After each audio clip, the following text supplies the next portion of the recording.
Bapak, Ibu, Saudara-saudara yang Tuhan kasih, tibalah saatnya bagi kita untuk bersama-sama merenungkan firman Tuhan dalam kebaktian rumah tangga pada saat ini. Sebelumnya saya mengajak kita untuk berdoa. Mari berdoa. Terpujilah Bapa di dalam surga, Allah yang penuh kasih yang selalu menyertai kehidupan kami sampai saat ini. Bahkan di tengah-tengah masa sukacita kami, Engkau akan berfirman, biarlah Kudus yang menyertai kami sehingga kami peroleh hikmat dari apa yang kami terima. Dalam nama Tuhan Yesus Kristus, pakailah hamba-Mu untuk menyampaikan kebenaran firman. Amin. Saudara-saudara yang Tuhan kasih, kita akan menemukan firman Tuhan dengan nas Alkitab, yaitu dari Efesus 3 ayat 14 sampai 21, demikian firman Tuhan. Itulah sebabnya aku sujud kepada Bapa yang daripadanya semua turunan yang di dalam surga dan di atas bumi menerima namanya.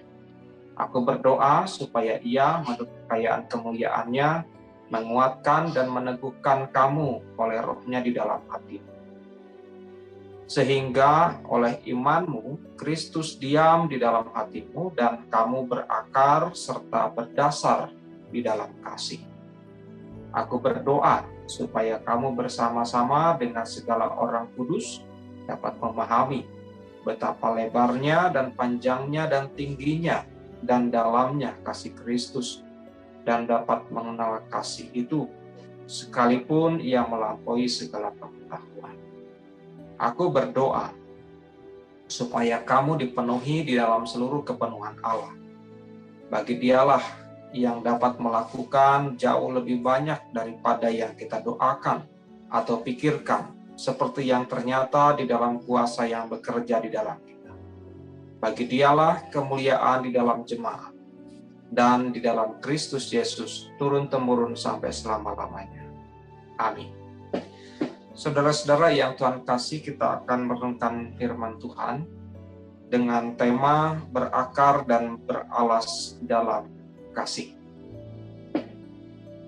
Bapak, Ibu, Saudara-saudara yang Tuhan kasih, bagi Paulus memberitakan Injil tak lepas dari berdoa. Artinya memberitakan Injil berjalan seiring dengan doa. Karena itulah kemudian dia memahami doa adalah sumber kekuatan bagi pelayanannya. Lalu apa isi doa Paulus yang disampaikan kepada jemaat di Efesus saat ini? Saudara-saudara, ada 4 hal yang didoakan Rasul Paulus di sini. Yang pertama, Paulus mendoakan agar Allah menguatkan jemaat.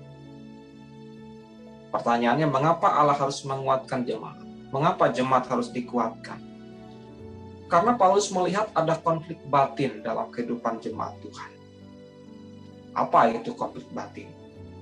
Apa makna batin yang kita boleh kenal dalam Kamus Besar Bahasa Indonesia? Batin adalah sesuatu yang terdapat di dalam hati. Sesuatu yang menyangkut jiwa, perasaan hati, dan sebagainya. Artinya saudara-saudara, jemaat Tuhan di Efesus mengalami ketidaknyamanan suasana batin mereka ketika mereka menjadi pengikut Kristus. Artinya saudara-saudara, di sini ada dalam tanda petik ada luka. Entah itu mungkin lukanya seperti apa, yang jelas bahwa ada perasaan yang tidak enak. Nah, luka badan bisa diobati, tetapi luka batin apa obatnya? Biasanya luka batin itu dibawa mati. Nah, saudara-saudara, Rasul Paulus mengatakan bahwa Roh Kudus menguatkan batin orang percaya dan Kristus tinggal dalam batin orang percaya. Mengapa Paulus mengatakan demikian? Mengapa Roh Kudus harus tinggal dalam batin orang percaya, Kristus tinggal dalam batin orang percaya? Agar siapapun yang terluka batinnya segera dipulihkan. Ini maksud dari Rasul Paulus. Lalu bagaimana caranya Yesus atau Kristus memulihkan batin orang percaya? Atau Roh Kudus bekerja memulihkan batin orang percaya? Nah, Bapak Ibu Saudara-saudara yang Tuhan kasih, di dalam Kristus, luka batin bisa disembuhkan. Dengan apa? Dengan kasih dan pengakuan. Maka Matius 5 ayat 43-45 Demikian firman Tuhan, kamu telah mendengar firman, kasihilah sama manusia dan bencilah musuhmu. Tetapi aku berkata kepadamu, kasihilah musuhmu, berdoalah bagi mereka yang menganiaya kamu. Karena dengan demikian, kamu menjadi anak-anak Bapamu yang di surga, yang menerbitkan matahari bagi orang yang jahat dan orang yang baik, dan menurunkan hujan bagi orang yang benar dan orang yang tidak. Artinya saudara-saudara, di sini Rasul Paulus mendoakan agar orang percaya semakin dalam memiliki relasi dengan Kristus melalui Roh Kudus. Itu maksud Rasul Paulus. Lalu yang kedua yang didoakan Rasul Paulus adalah supaya orang percaya berakar dan berdasar dalam kasih serta menguasai seluruh aspek kehidupan, katanya di ayatnya ke-17. Di sini kembali nilai-nilai kasih menjadi sorotan. Paulus memakai metafora tentang akar, bagian dari tumbuhan. Apa sih maksudnya ini? Kasih yang diimani tadi hendaknya bukan sekedar singgah, bukan sekedar mampir lalu pergi tanpa bekas, lenyap selama-lamanya. Model kasih yang diharapkan itu terus bertumbuh, bahkan berakar kuat dalam batin, serta menguasai semua aspek kehidupan dalam ayat 17. Kasih yang berakar itu akan menjadi sumber penyuplai makanan rohani yang baik untuk pertumbuhan iman seseorang. Jadi Rasul Paulus menginginkan kasih itu benar-benar tumbuh dalam hati dan kehidupan semua orang. Yang ketiga, saudara-saudara, Paulus berdoa agar jemaat memahami kasih Kristus dalam ayat yang ke-18. Kasih Kristus yang seperti apa? Kasih Kristus yang, kalau boleh kita katakan, yang agape, yang tanpa pamrih.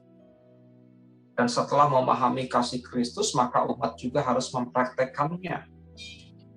Supaya kasih Kristus atau model kasih Kristus ini dikenal oleh lebih banyak orang. Nah, saudara-saudara yang Tuhan kasih, bahkan Rasul Paulus mengatakan model kasih Kristus itu seperti ini: lebar, panjang, tinggi, dan dalam. Seorang teolog yang bernama John Stott memberi komentar yang menarik tentang hal ini.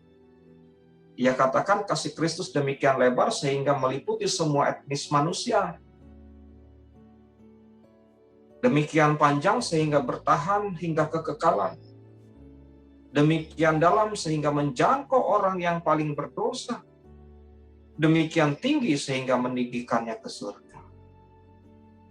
Artinya saudara-saudara, dari pemahaman ini kita diajak untuk bisa mengatakan atau memahami bahwa kasih Kristus itu tanpa batas.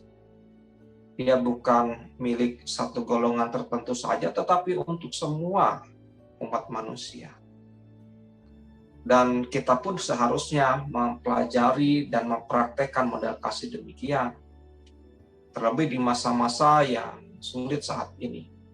Model pertolongan bagi banyak orang bisa kita lakukan tanpa melihat latar belakang, agama, budaya, atau suku bangsa.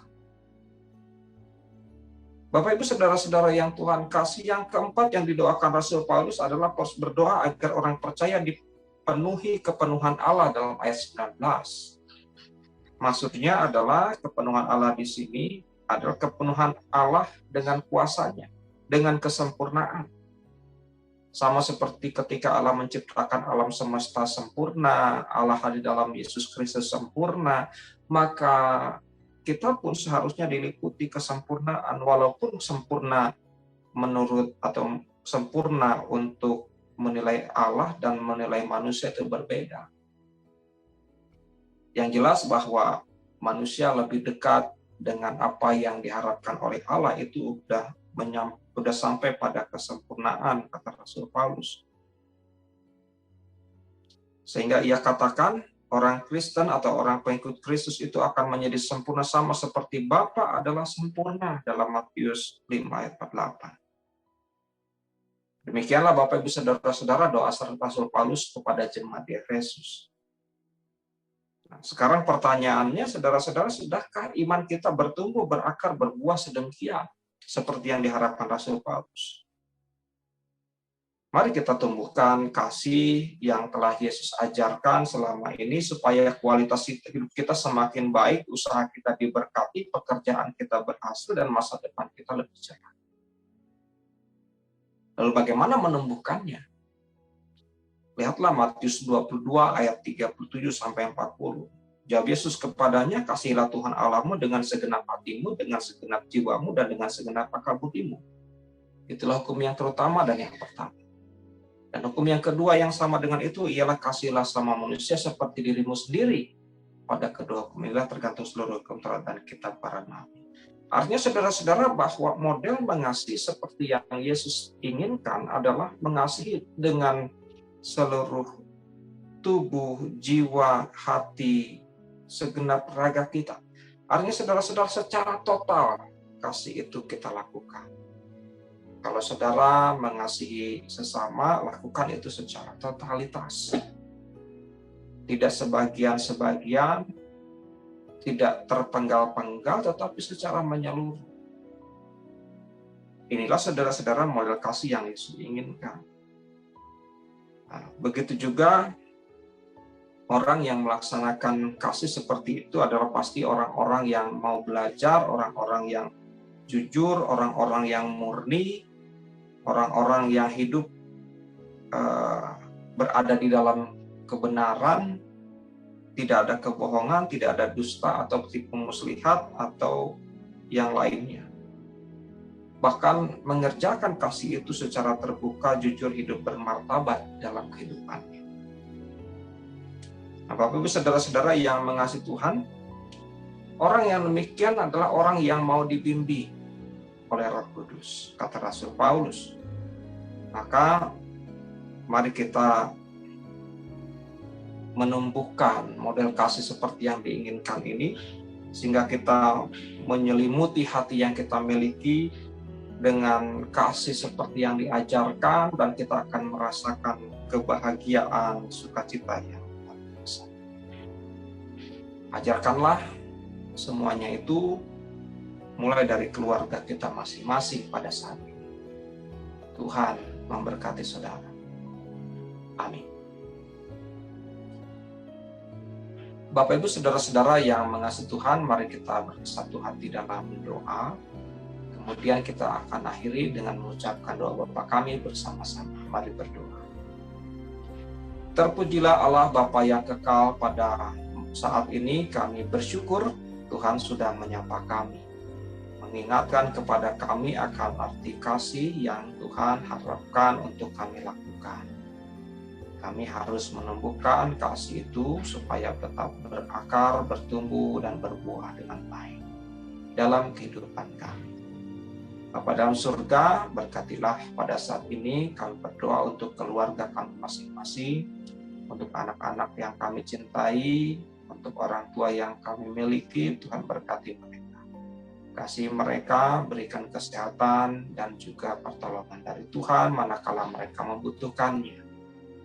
Kami juga berdoa ya Bapa untuk persekutuan indah yang kami miliki. Tuhan berkati supaya kami boleh menjalankan persekutuan ini dengan baik.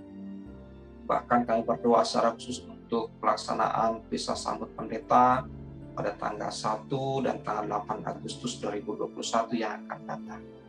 Berkatilah seluruh persiapannya, berkatilah peralatan yang digunakan, bahkan setiap orang yang terlibat dalam pelayanan itu, agar semua boleh berjalan dengan lancar. Bapa dalam surga, kami juga berdoa untuk para pemimpin bangsa. Tugas tanggung jawab mereka tidak mudah di tengah pandemi yang ada. Tuhan yang berikan kekuatan sehingga mereka bisa melangsungkan tugas pekerjaannya dengan baik, dan segala persoalan dalam kehidupan berbangsa bisa ditangani dengan kuasa Tuhan. Bapa dalam surga, inilah doa kami naikkan dalam nama Putra-Mu yang kudus, Tuhan kami Yesus Kristus, yang telah mengajarkan doa Bapa kami seperti demikian. Bapa kami yang di surga, dikuduskan nama-Mu, datanglah kerajaan-Mu, jadilah kehendak-Mu di bumi seperti di surga. Berikanlah kami pada hari ini makan kami yang secukupnya, dan ampunilah kami akan segala kesalahan kami, seperti kami juga telah mengampuni orang yang bersalah kepada kami. Dan janganlah membawa kami ke dalam pencobaan, tetapi lepaskanlah kami dari yang jahat. Karena Kau yang punya kerajaan dan kuasa dan kemuliaan sampai selama-lamanya. Amin. Saudara-saudara yang Tuhan kasih, mari kita terima berkat Tuhan. Kasih karunia dan damai sejahtera dari Allah Bapa, Tuhan kita Yesus Kristus dalam persekutuan Roh Kudus, menyertai dan memberkati kehidupan saudara saat ini sampai selama-lamanya. Amin.